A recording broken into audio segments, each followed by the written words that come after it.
ابھی پچھلے دنوں کی بات ہے، دنیا بھر سے لوگ جرمنی میں جمع ہوتے ہیں، ایک بزنس جو ہے وہ ایگزیبیشن لگتا ہے، ایم ٹیکس ہیں، بڑے بڑے بزنس مین جاتے ہیں وہاں پر۔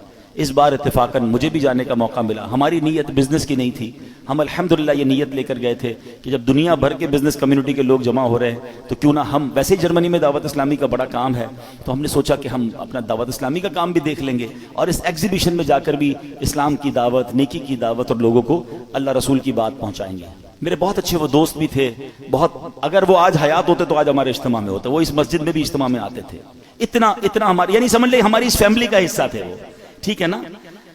کیا ہوا اب دیکھیں، مطلب کہاں موت آ سکتی ہے، کیسے موت آ سکتی ہے، اب ذرا سمجھیے گا۔ اچھا، میں اور آپ آج تک جب بھی جہاز میں بیٹھے ہیں ہمیں ایک ہی ٹینشن ہوتی ہے، جہاز گر نہ جائے۔ ایسا ہی ہے نا، سیٹ بیلٹ باندھ لیں، جہاز جب ببل کرتا ہے تو ہمیں گھبراہٹ ہوتی ہے کہ یار جہاز کریش ہو گیا تو مر جائیں گے۔ وہ جہاز میں بیٹھے، وہ جہاز کریش نہیں ہوا، 200-300 مسافر تھے، سب جرمنی پہنچے، مگر جہاز میں کم و بیش 35,000 فٹ کی بلندی پر ان کی روح قبض ہو گئی۔ وہ جہاز میں تھے، میں جرمنی ایئرپورٹ پہ لینڈ ہوا، مجھے میسج آیا، مجھے یقین نہیں آیا۔ میں نے کہا یار، اچھا میسج بھی بڑا عجیب تھا کہ فلاں بھائی کا جہاز میں انتقال ہو گیا اور ابھی کچھ گھنٹوں بعد جرمنی فلائٹ اترے گی۔ میں نے کہا یار جہاز میں انتقال ہوا ہے تو خبر کیسے باہر آ گئی؟ اب تو خیر جہاز میں انٹرنیٹ آ گیا ہے۔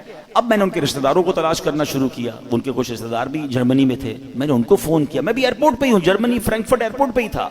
جہاز سے اترا، مجھے میسج آیا، مجھے یقین نہیں آیا کیونکہ مجھے یہ پتا تھا کہ یہ سارے آ رہے ہیں جرمنی۔ ان کے رشتہ دار کو کال کیا، وہ کہتے ہیں ہمارے پاس بھی خبر آئی ہے اور جہاز سے ہی آئی ہے، لیکن ہم خود بھی شش و پنج میں ہیں کہ واقعی ایسا ہو گیا۔ تو میں نے کہا جہاز سے کیسے آ گئی؟ کہ ان کے کچھ دوست ساتھ تھے، انٹرنیٹ انہیں ملا، انہوں نے فوراً میسج کیا۔ اور اچھا اب فلائٹ کب لینڈ ہوگی؟ تو کہا فلائٹ ابھی 5 گھنٹے باقی ہیں یا 4 گھنٹے باقی ہیں۔ میں بھی انتظار کرتا رہا، بار بار ہم فون پہ رابطے میں رہے، اور جیسے ہی جہاز لینڈ ہوا تو یہ خبر پکی تھی کہ دبئی سے جب جہاز اڑا کچھ گھنٹوں، 1 یا 2 گھنٹے بعد ان کی طبیعت بگڑی۔ جہاز میں جو بھی فرسٹ ایڈ دیا جا سکتا تھا دینے کی کوشش کی گئی، مگر ان کا وقت پورا ہو گیا۔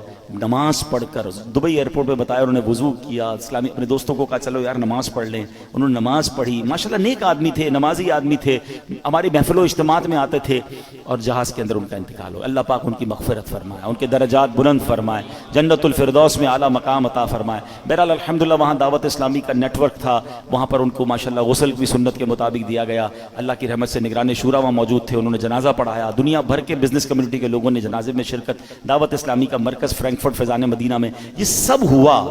مطلب یوں دیکھا جائے تو آخری جو فیونرل تھا یا آخری جو ان کے جو رسمیں تھیں وہ تو بہترین ہو گئی، لیکن ہم سب کو وہ ایک پیغام دے کر گئے، جگہ جی لگانے کی دنیا نہیں ہے، یہ عبرت کی جا ہے تماشا نہیں۔ اب بھی اگر مجھے اور آپ کو احساس نہیں ہوگا کہ میں کبھی بھی مر سکتا ہوں، یعنی پلان اتنے سارے کرنے والا کیوں نہیں سوچتا آگاہ اپنی موت سے کوئی بشر نہیں، سامان 100 برس کا ہے، پل کی خبر